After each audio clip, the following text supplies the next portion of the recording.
aming alaga na si Baby Kulot. Yan, ginagawaan nila ng bahay. Yan ang bahay niya. Yan, ginawa ni Ate Lolo at ni Ate Pangit. Yan.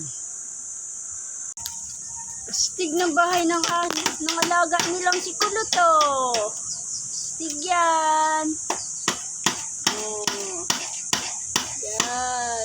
Ginagawa nila yung bahay ng aming alagang Baby Kulot. Para hindi siya maulanan. Nag-ulan na daw kasi. Kaya yan.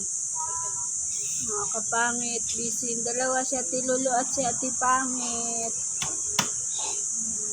Ate Pangit! Hello! Ate Lolo, oh, taga-pokpok. Bahay ng alaga na si Kulot. Yan o. Yan na. Magic na lang kaming gawa. Yan o. Magic daw nila dalawa o. Yan si Ate Pangit. Si Ate Lolo. Astig. Sila sa loob si Kulot. Kulot! Yun. Ang bahay-bahay na ginawa ni Ate Pangit. Ate Lolo. Yan o. Napagod daw silang dalawa sa kanilang panday. O, dapat kayong dalawa doon pumasok muna. Bago si Kulot.